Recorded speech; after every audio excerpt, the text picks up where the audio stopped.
Hello and welcome to this episode of the Beyond podcast and this live recording of the opening of A Mirror for Magistrates, or The Fall of Richard II, recorded live at the Quay Theatre on Thursday the 11th of April 2024. For the second week in a row, I've decided not to add anything to a live recording, beyond trying to tidy up some of the minor errors or live sounds, partly because the dress rehearsal failed to record properly, so I only had the live take to work with. This adaptation of the opening of A Mirror for Magistrates doesn't include the poem On the Two Rogers. Make of that what you will. And it had a few verses removed, and I semi-dramatised the editorial meeting. But otherwise it covers the opening of the book reasonably closely. The event was followed by a post-show discussion, coming to the pod shortly. In A Mirror for Magistrates, The Fall of Richard II, was Stephen Longstaff as Henry Lord Stafford, summoning the ghost of Thomas of Woodstock. Liza Graham as George Ferrers, summoning the ghost of Robert Tressilian. Myself, Robert Crighton, as William Baldwin, summoning the ghost of Lord Mowbray, and Kit Maguire as Sir Thomas Challoner, summoning the ghost of Richard II. But I will leave you now with the live introduction, made by Valentina Vinci. Enjoy. Good evening, dear audience and listeners, and welcome to this performance of The Fall of Richard II, based on the opening of A Mirror for Magistrates. Please let me introduce you to William Baldwin, the central author of A Mirror for Magistrates, who will guide you through the fall of Richard II. How does a book of history come into being? How do we start? What is even the first word? A Mirror for Magistrates, a work I helped bring into being, didn't come from nothing. It was already a kind of sequel, and also something new and original, and somehow I helped make that happen. Who am I? I'm William Baldwin. At the time, the attempted author of many works, mostly suppressed during the reign of our last monarch, Queen Mary I, including the first version of this Mirror for Magistrates, which, through the means of my Lord Stafford... Evening, Baldwin. The first part was licensed and imprinted the first year of the reign of this, our most noble and virtuous Queen, Elizabeth I.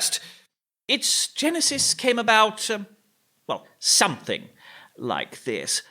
When my printer had purposed with himself to print Lydgate's Book of the Fall of Princes, he was counselled to have the story continued from where Boccaccio. From where the original author Boccaccio had left off unto this present time, chiefly of such as fortune had dallied with here in this island, which might be as a mirror for all men as well noble as others to show the due reward of all kind of vices, which liked him so well that he required me to take pains therein. But because it was a matter passing my skill and wit, and more thankless than gainful to meddle in, I refused utterly to undertake it, except I might have the help of such as in wit were apt, in learning aloud, and in judgment and estimation, able to wield and furnish so weighty an enterprise, and shortly after, divers learned men, whose many gifts need few praises, consented to take upon them part of the travail. They're late. Yes. This is Henry, 10th Baron Stafford, whose income and status was not quite as great as his title suggests. He was the first and perhaps most experienced of our authors, and when certain of them were gathered together to devise thereupon, I resorted unto them, bearing with me the Book of Boccaccio. Boccaccio, translated by John Lydgate, a monk of Bury St Edmunds, for the better observation of his order. Behold this great prince, Edward II, which of diverse lands lord was and king. Now, this But so is governed George was he Ferrers, now one time in the service of Thomas foul was Cromwell, undoing. and But a truly to former tell you, student without of the leasing, law at the Inns of he was Court, deposed whose by character all will be realms well assent known to readers in of my prison recent murder novel, with a- Beware the Cat. with a brooch in his fundament. Yes, next. See how Richard of Albion the king, which in his time rich and glorious was, sacred with habit, with crown, and with ring, yet fell his fortune so. And in this case, lo, Charles of noble France the king. Next. So now this lusty Duke of Orleans, and his huge Which, although we liked well, yet would it not serve? It's all a bit old-fashioned. Yes, and seeing that both Boccace and Lydgate were dead, Can't we do something a bit different? Yes, we need a focus for the work. they all agreed that I should usurp Boccace's room, and the wretched princes complain unto me. And they took upon themselves, every man for his part, to be sundry personages, and in their behalves to bewail unto me their grievous chances, heavy destinies, and woeful misfortunes. But who will our characters be? This is Sir Thomas Challoner, who was a son of a mercer, studied at Cambridge and Lincoln's Inn, has been about the court through a number of monarchs, and at this time was an ambassador. We need to do a bit more research if this is going to work. Well, so we opened such books of chronicles as we had there present, and Master Ferrers, after he had found where Boccace Boccaccio! had left, which was about the end of King Edward III's reign, to begin the matter, said thus. Seeing the printer's mind is to have us follow where Lydgate left, I will begin at the time of Richard II, a time as unfortunate as the ruler therein. And forasmuch, friend Baldwin, as it shall be your charge to note and pen orderly the whole process, I will, so far as my memory and judgment serveth, somewhat further you in the truth of the story. And therefore, omitting the ruffle made by Jack Straw What? and his men, and the murder of many notable men which thereby happened, Jack Straw is of singular importance. for Jack, as you know, was but a poor prince. You may be. I will begin with a notable example, which within a while after ensued.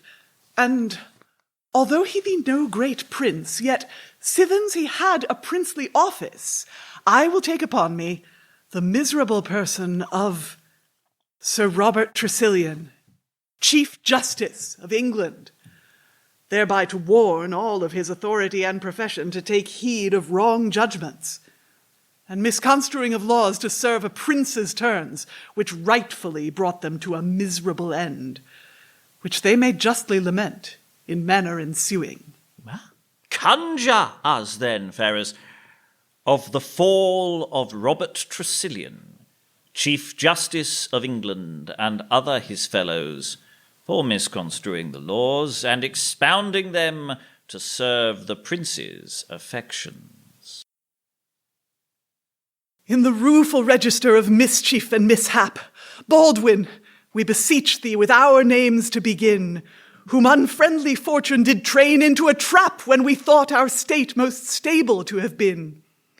So lightly lose they all which all do ween to win. Learn by us, ye lawyers and judges of this land, upright and uncorrupt in doom alway to stand. and print it for a precedent to remain forever. Enroll it and record it in tables made of brass. Engrave it in marble that may be razed never, where judges and justicers may see, as in a glass, what the fee is for falsehood, and what our wages was, who for our prince's pleasure corrupt with meed and awe, wittingly and wilfully did wrest the sense of law.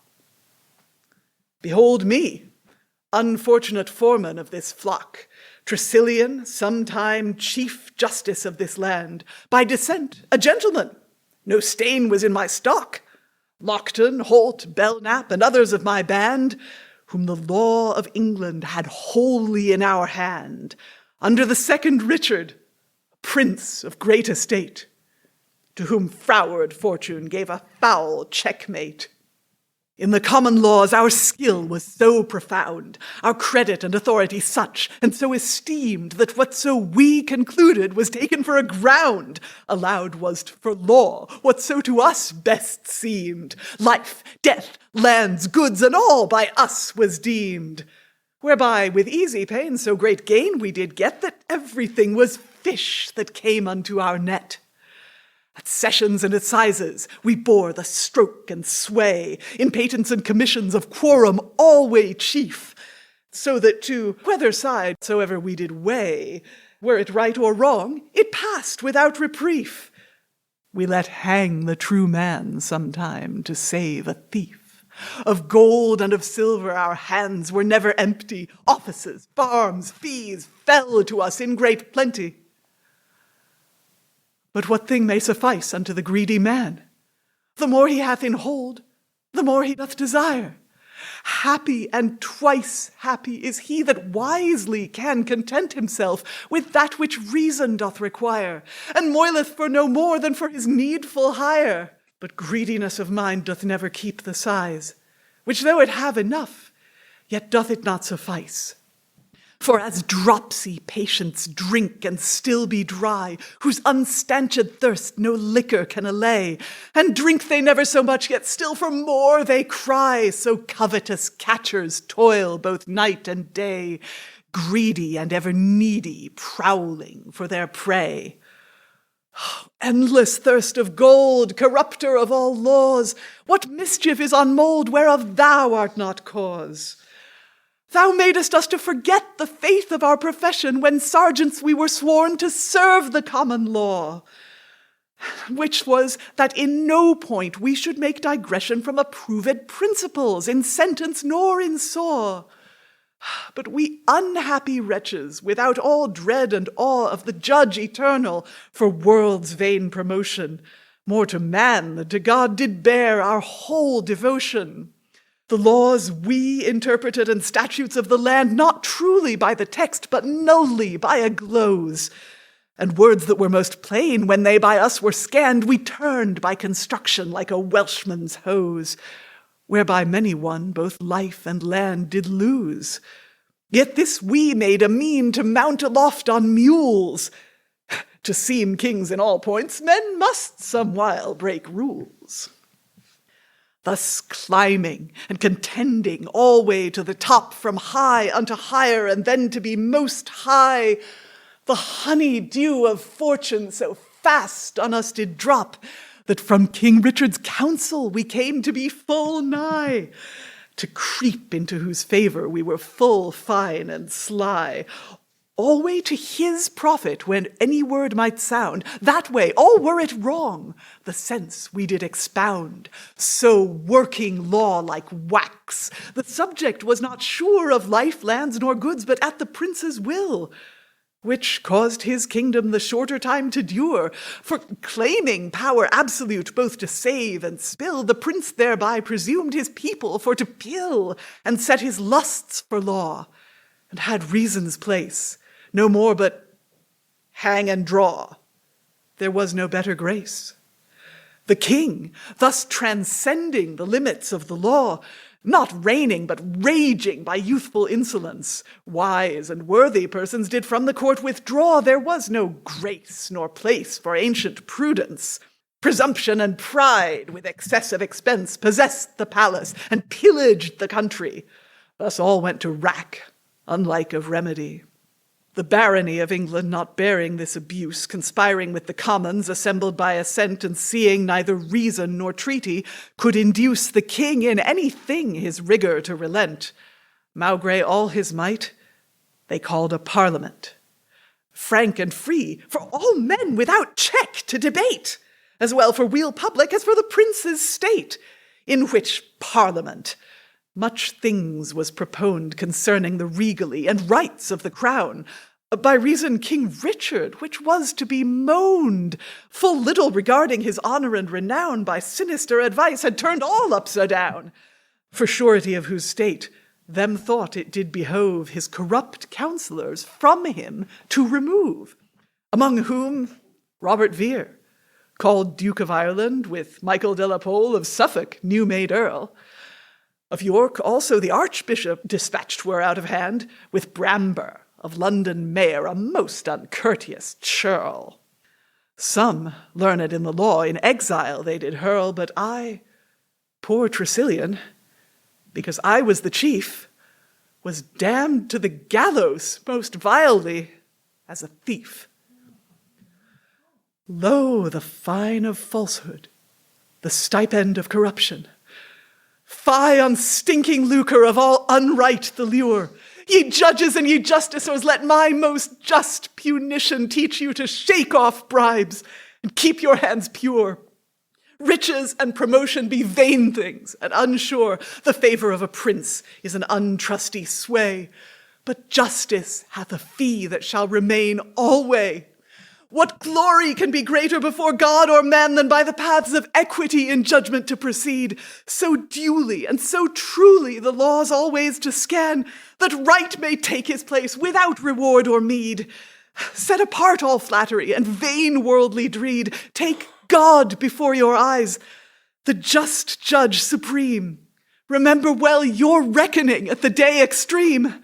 Abandon all affray. Be soothfast in your saws. Be constant and careless of mortal men's displeasure. With eyes shut and hands close you should pronounce the laws. Esteem not worldly hire. Think there is a treasure more worth than gold or stone 1,000 times in value. Repose for all such as righteousness ensue, whereof you cannot fail. The promise made is true. If some, in latter days, had called unto mind the fatal flaw of us for wresting of the right, the statutes of this land they should not have defined so wilfully and wittingly against the sentence quite. But though they 'scaped pain, the fault was nothing light. Let them that come hereafter both that and this compare, and weighing well the end, they will, I trust, beware.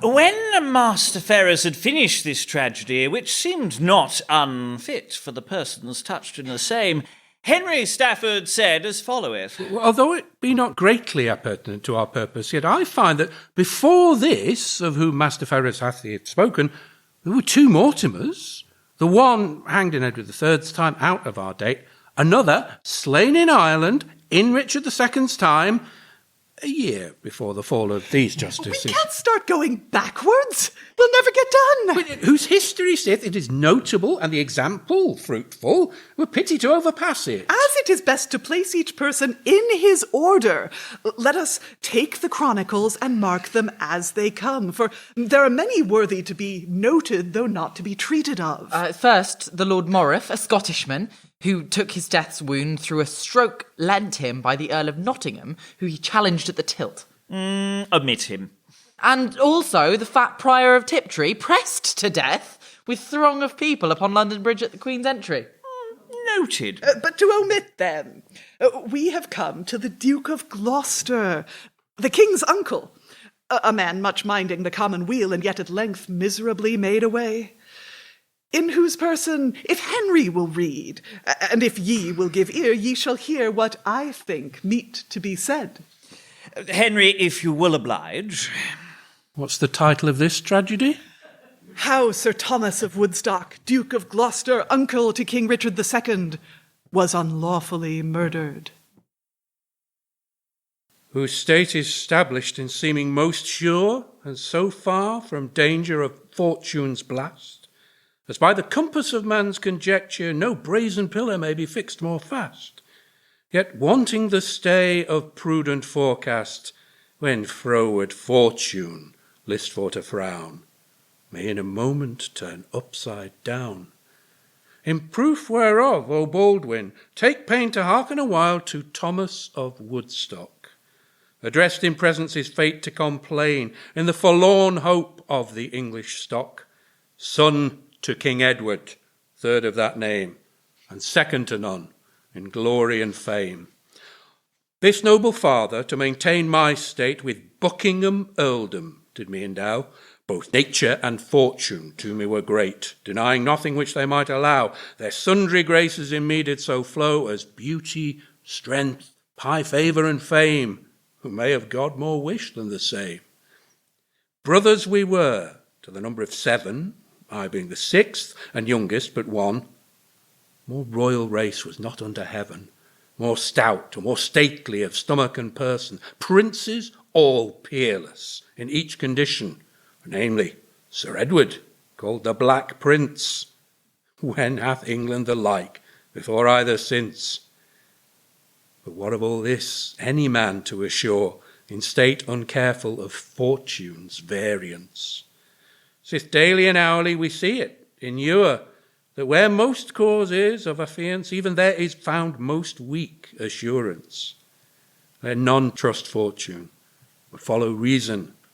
Often we see in trust is treason. This proverb, in proof over true, I tried, finding high treason in place of high trust, and most fault of faith where I most affied, being by them that should have been just traitorously entrapped ere I could mistrust. O wretched world, what it is to trust thee! Now them that will learn, now hearken to me. After King Edward III's decease, succeeded my nephew Richard to reign, who for his glory and honours increase with princely wages did me entertain, against the Frenchman to be his chieftain. So, passing the seas with royal puissance, with God and St. George, I invaded France, wasting the country with sword and with fire, overturning towns, high castles and towers. Like Mars, god of war, inflamed with ire, I forced the Frenchmen to abandon their bowers. Wherever we matched, I won at all hours, such wise visiting both city and village, that always my soldiers were laden with pillage.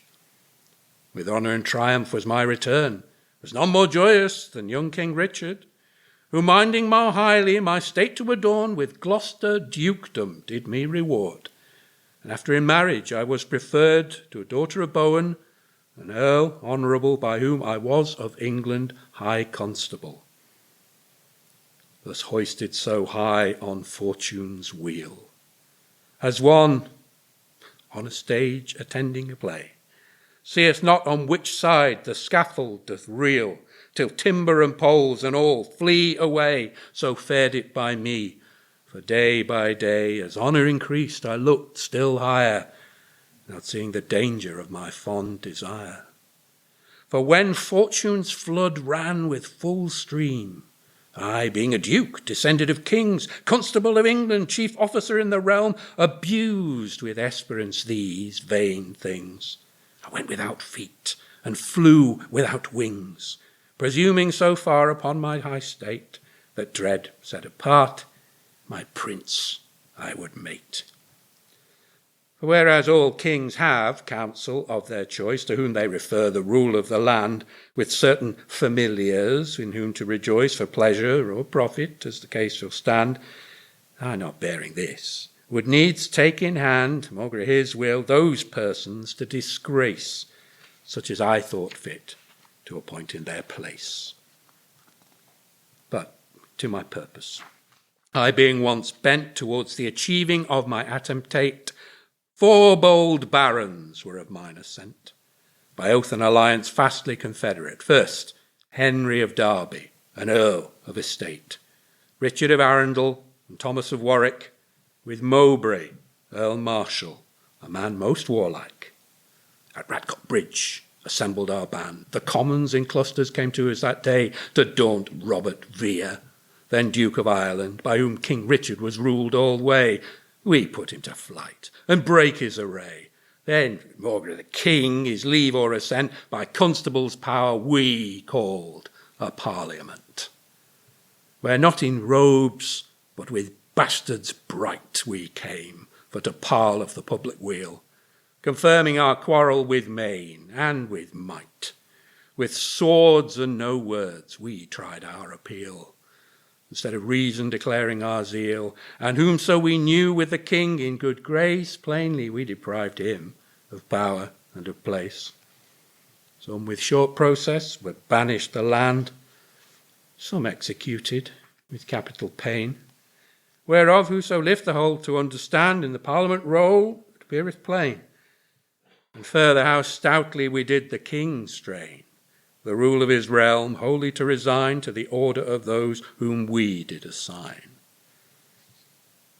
But note the sequel of such presumption. After we had these miracles wrought, the king, inflamed with indignation, that to such bondage he should be brought, suppressing the ire of his inward thought, studied naught else but how he might be highly revenged of his high despite. For as fire ill-quenched will up at a start, and sores not well salved do break out anew, so hatred hidden in an ireful heart, where it hath long season to brew, upon every occasion doth easily renew, not failing at last, if it be not let, to pay large usury besides the due debt. Even so it fared by this friendship feigned, outwardly sound and inwardly rotten. For when the king's favour in seeming was gained, all old displeasures forgiven and forgotten, even then, at a sudden, the shaft was shotten, which pierced my heart void of mistrust. Alas, that a prince should be so unjust. For, lying at Pleshy, myself to repose, by reason of sickness which held me full sore, the king, espying me apart from those with whom I had confedered in band before, thought it not meet to track the time more, but glad to take me at such advantage, came to salute me with friendly visage, who, having a band bound to his bent by colour of kindness to visit his eame, took time to accomplish his cruel intent, and, in a small vessel down by the stream, conveyed me to Calais out of the realm, where without process or doom of my peers, not nature but murder abridged my years.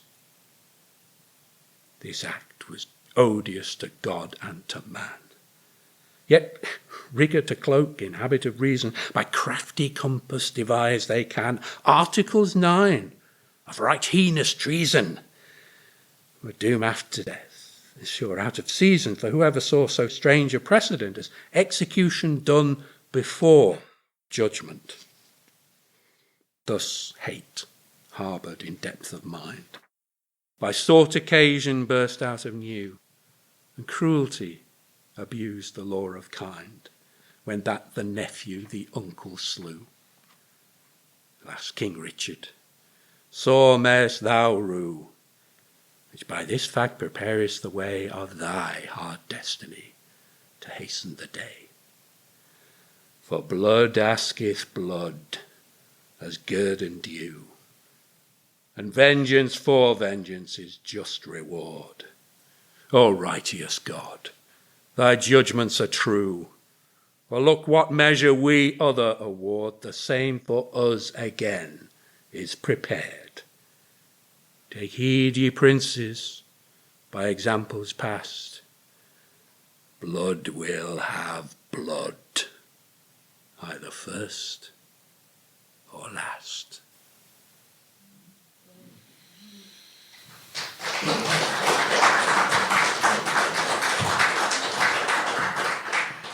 when Lord Stafford had ended Ferrers' fruitful tragedy, we turned... Oh, is it my turn? When Lord Stafford had ended Ferrers' fruitful... nearly there.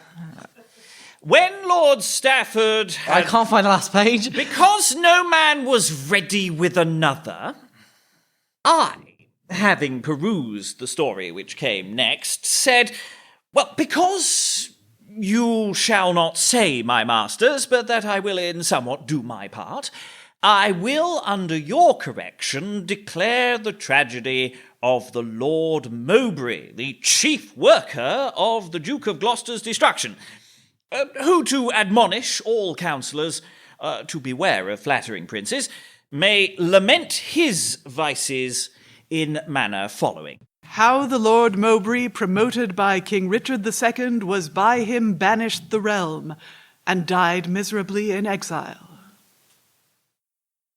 Though sorrow and shame abash me to rehearse my loathsome life and death of due deserved, yet that the pains thereof may other pierce, to leave the like, lest they be likely served.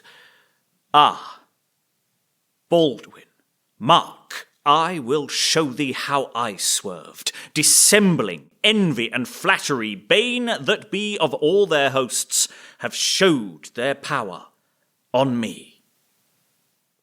I blame not Fortune, though she did her part, and true it is she can do little harm. She guideth good, she hampered not the heart. A virtuous mind is safe from every charm. Vice, only vice with her stout, strengthless arm doth cause the heart to evil to incline, which I, alas, do find too true by mine. For where by birth I came of noble kind, the Mowbray's heir, a famous house and old Fortune, I thank her, was to me so kind that of my prince I had whatso I would. Yet neither of us was much to other hold, for I, through flattery, abused his wanton youth, and his fond trust augmented my untruth. He made me first the Earl of Nottingham, the Marshal of the realm, in which estate the peers and people jointly to me came with sore complaint against them that of late made officers had brought the king in hate by making sale of justice, right and law, and living naught without all dread or awe. I gave them aid these evils to redress, and went to London with an army strong, and caused the king, against his will oppress by cruel death all such as led him wrong. The Lord Chief Justice suffered these among. So did the steward of his household head. The Chancellor 'scaped, for he aforehand fled. These wicked men, thus from the king removed, who best as pleased, succeeded in their place.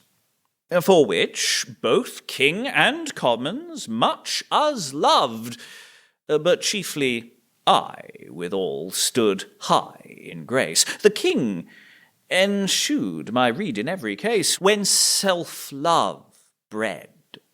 For glory maketh proud, and pride aye looketh alone to be allowed. Wherefore, to the end I might alone enjoy the king's goodwill, I made his lust my law, and where of late I laboured to destroy such flattering folk as thereto stood in awe, now learned I among the rest to claw. For pride is such, if it be kindly caught, as stroyeth good and stirreth up every naught. Pride pricketh men to flatter for the prey, to oppress and poll for maintenance of the same, to malice such as match unearths it may. And, to be brief, pride doth the heart inflame, to fire what mischief any fraud may frame, and ever at length the evils by it wrought confound the worker and bring him unto naught. Behold in me due proof of every part, for pride first forced me, my prince, to flatter so much, that whatsoever pleased his heart, were it never so evil, I thought a lawful matter, which caused the lords afresh against him clatter, because he had his holds beyond sea sold, and seen his soldiers of their wages polled. Though all these ills were done by my assent, yet such was luck that each man deemed no. For see, the Duke of Gloucester for me sent, with other lords whose hearts did bleed for woe, to see the realm so fast to ruin go, in fault whereof they said the two dukes were, the one of York, the other of Lancaster, on whose remove fro being about the king we all agreed, and swear a solemn oath. And while the rest provided for this thing, flatter I to win the praise of troth, wretch that I was, break faith and promise both. For I bewrayed the king their whole intent, for which unwares they all were ta'en and shent. Thus was the warder of the commonweal, the Duke of Gloucester, guiltless made away. With other more wretch I so to deal, who through untruth their trust did ill betray. Yet by this means obtained I my prey. Of king and dukes I found for this such favour as made me Duke of Norfolk for my labour. But see how pride and envy jointly run, because my prince did more than me prefer Sir Henry Bolingbroke, the eldest son of John of Gaunt, the Duke of Lancaster. Proud I, that would alone be blazing star, envied this earl, for naught save that the shine of his deserts did glister more than mine. For when this Henry, Earl of Hertford, saw what spoil the king made of the noble blood, and that without all justice, cause, or law, to suffer him, so he thought not sure nor good. Wherefore to me, two-faced in a hood, as touching this, he fully brake his mind as to his friend that should remedy find. But I, although I knew my prince did ill, so that my heart abhorred sore the same, yet mischief so through malice led my will to bring this earl from honour into shame, and toward myself my sovereign to inflame, that I bewrayed his words unto the king, not as a rede, but as a most heinous thing. Thus, where my duty bound me to have told my prince his fault, and willed him to refrain, through flattery, lo, I did his ill uphold, which turned at length both him and me to pain. Woe, woe to kings whose counsellors do feign! Woe, woe to realms where such are put in trust as leave the law to serve the prince's lust. For when the earl was charged with my plaint, he flat denied that any part was true, and claimed by arms to answer his attaint. And I, by use that wally feats well knew, to his desire incontinently drew, wherewith the king did seem right well content, as one that passed not much with whom it went. At time and place appointed we appeared, at all points armed, to prove our quarrels just. And when our friends on each part had us cheered, and that the heralds bade us do our lust, with spear in rest we took our course to just. But ere our horses had run half their way, a shout was made. The king did bid us stay. And for to avoid the shedding of our blood with shame and death, which one must needs have had, the king, through counsel of the lords, thought good to banish both, which judgment straight was rad. No marvel then, though both were wroth and sad, but chiefly I that was exiled for aye. My enemy stranged but for 10 years' day. The date expired when by this doleful doom I should depart to live in banished band, on pain of death to England not to come. I went my way. The king seized in his hand my offices, my honours, goods, and land, to pay the due, as openly he told, of mighty sums which I had from him polled. See, Baldwin, see the salary of sin. Mark with what meed vile vices are rewarded. Through pride and envy I lose both kith and kin, and for my flattering plaint so well regarded, exile and slander are justly me awarded. My wife and heir lack lands and lawful right, and me their lord made Dame Diana's knight. If these mishaps at home be not enough, adjoin to them my sorrows in exile. I went to Almain first, a land right rough, in which I found such churlish folk and vile as made me loathe my life each other while. There, lo, I learned what it is to be a guest abroad, and what to live at home in rest. For they esteem no one man more than each. They use as well the lackey as the lord. And like their manners, churlish is their speech, their lodging hard, their board to be abhorred, their pleated garments herewith well accord, all jagged and frounced, with divers colours decked. They swear, they curse, and drink till they be flecked. They hate all such as these their manners hate, which reason would no wise man should allow. With these I dwelt, lamenting mine estate, till at the length they had got knowledge how I was exiled, because I did avow a false complaint against my trusty friend, for which they named me traitor, still unend. That what for shame and what for weariness I stole fro thence, and went to Venice town, when as I found more ease and friendliness, but greater grief.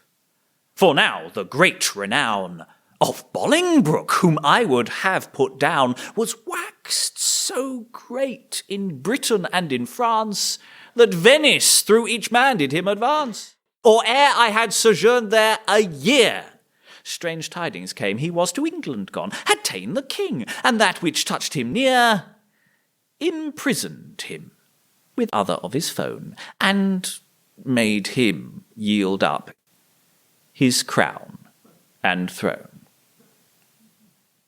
When I these things for true by search had tried, grief gripped me so, I pined away and died.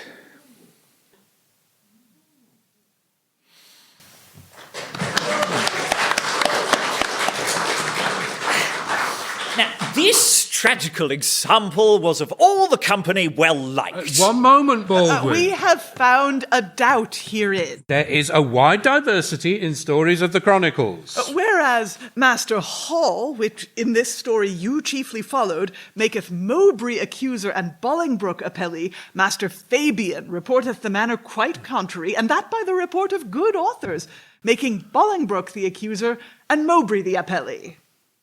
Which matter, sith it is more hard to decise than needful to our purpose, I defer to the determination of the heralds. This doubtless let pass. But, I mean, Fabian versus... Well- You cannot do that.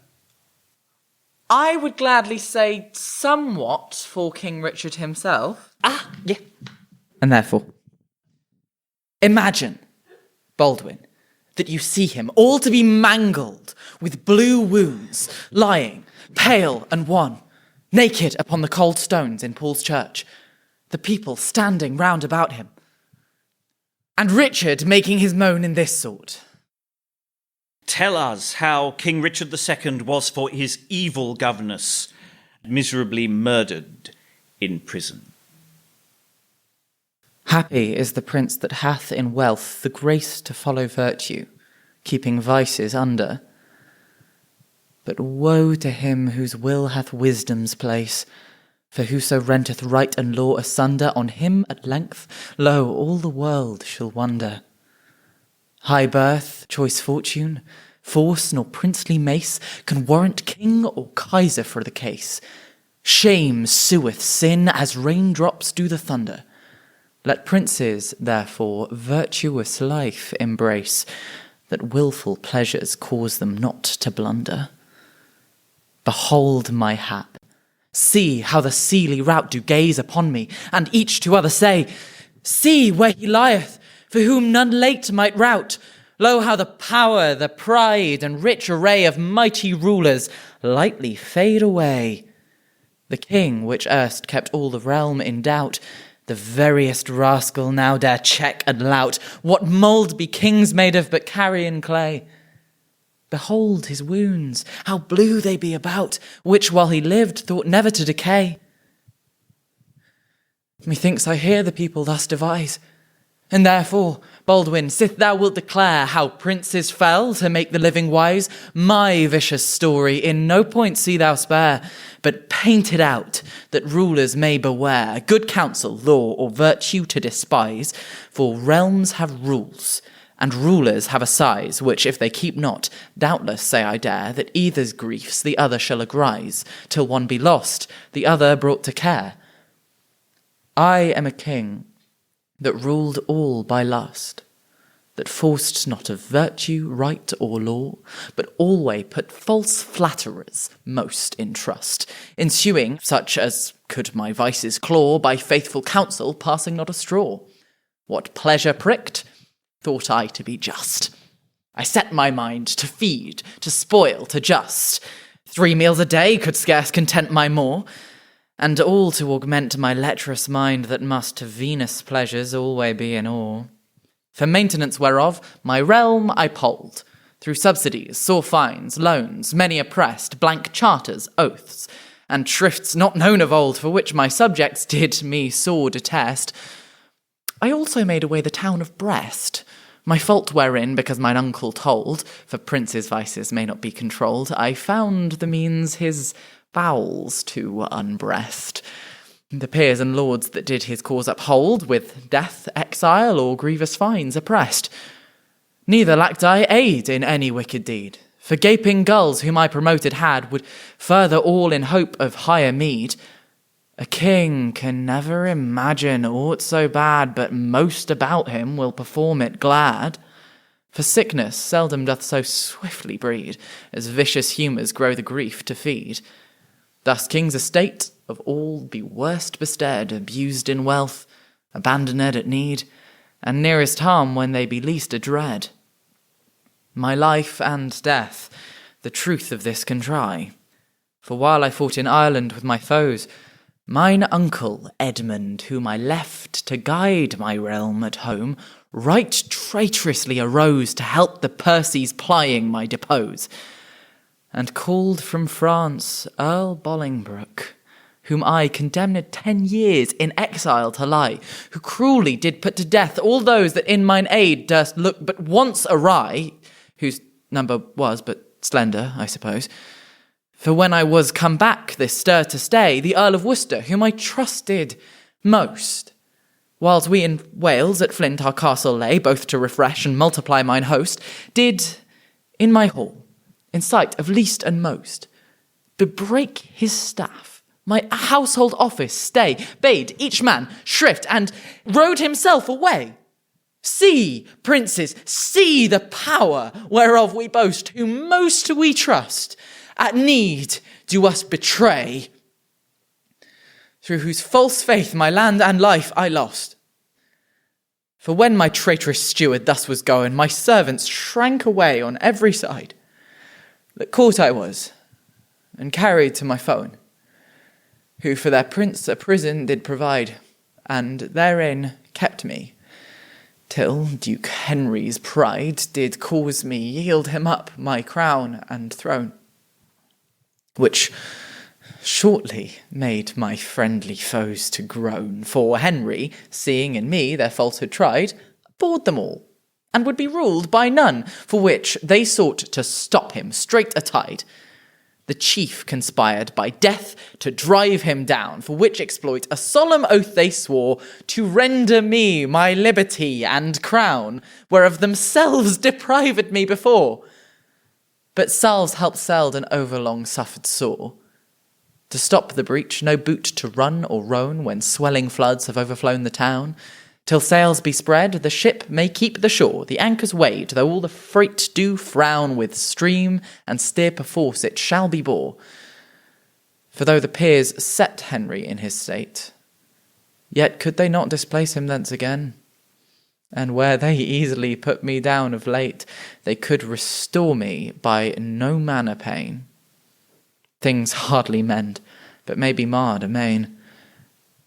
And when a man is fallen in froward fate, still mischiefs light in one another's pate.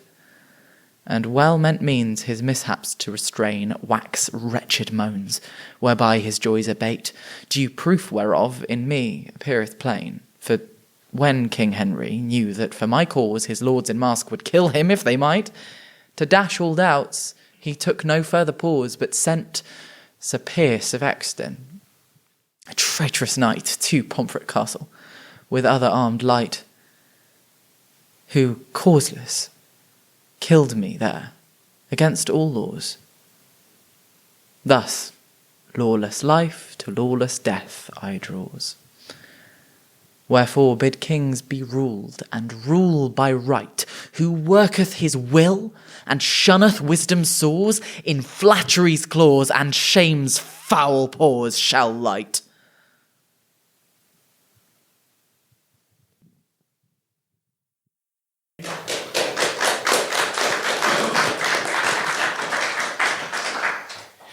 When he had ended this so woeful a tragedy, and to all princes a right worthy instruction, we paused, having passed through a miserable time full of piteous tragedies. But night was so near come that we could not conveniently tarry together any longer. It is best, my masters, to stay here, for we be now come to the end of Richard II his reign. Let us therefore for this time leave with him. And this day 7 night hence, if your business will so suffer, let us all meet here together again. To this every man gladly agreed. Every man took his leave of other, and departed. And I, the better to acquit my charge, recorded and noted all such matters as they had willed me.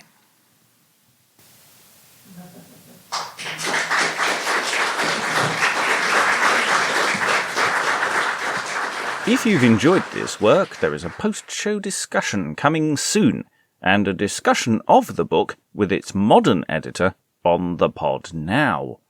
There's more William Baldwin action in Beware the Cat. Materials various, which I hope, fingers crossed, one day to tour soon. All these free things have links in the show description. Additionally, there are a host of exploring sessions on A Mirror for Magistrates, available for £5 tier level patrons, but also as a separate box set for a one-off price. And more coming every month. Supporting us on any level on the Patreon or elsewhere is a huge help, so it would be lovely to see you there. There's even a free subscription tier to keep up to speed with developments. Patreon.com/Beyond Shakespeare. Alternatively, you can support us on Ko-fi.com/Beyond Shakespeare, and links to all these are in the show description. Thank you very much for listening. Goodbye.